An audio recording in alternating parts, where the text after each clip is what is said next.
Hi there, I'm Peter Jones. I hope you join us for our World Cup tipping competition. What you need to do is go to iTipFooty, register your name, and then register in the CHU World Cup tipping competition.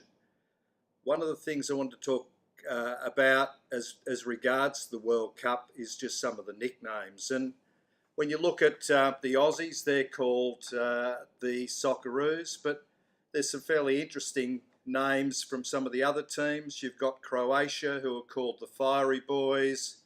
I particularly like Egypt, who are called the Pharaohs.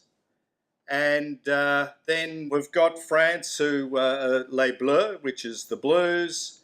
We've got Morocco, which I've come up with a nickname for them called the Sams, if you remember Casablanca. But they're really called the Lions of Atlas. Other lions, you've got the England team, which are called the Three Lions, and then you've got the Senegal team, not really a favourite in the World Cup, who are called the Lions of Teranga.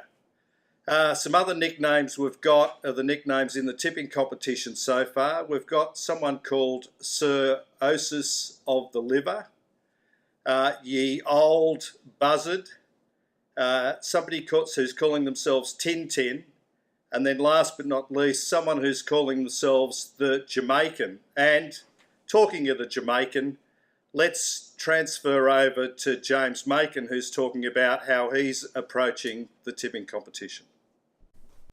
Oh. Okay, so to be honest, I don't really know the players, so I've gone to the stats instead.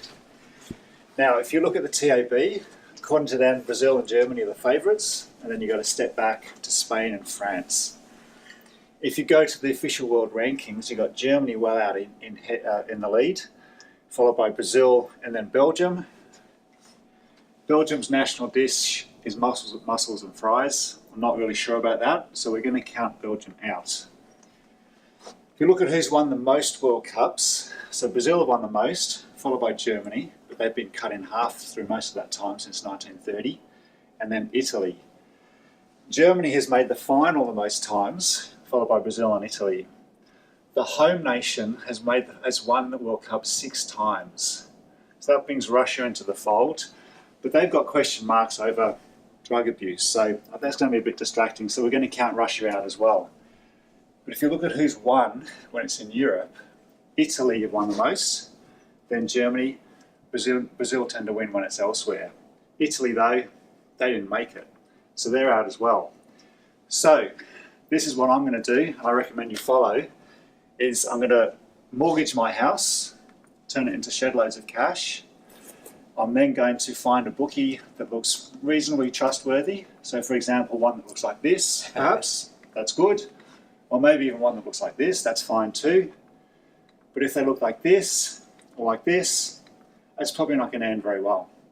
I'm going to put all my money on Germany, and I'm going to sit back and relax, watch some quality soccer, and wait to get rich. Now, one of my colleagues, I believe, has an even better plan. The Guinness man, we might pass to him. Oh, hello. Yeah, I'm just looking up some hotels. I've got a weekend vacation planned once the World Cup is over, because Guinness man is going to win.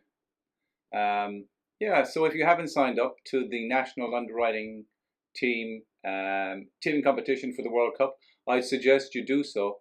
But if you don't worry. I've got a beautiful hotel. It's a Sofitel. It's 5 stars, and I'll be staying there, relaxing over a nice weekend after the World Cup. Bye bye.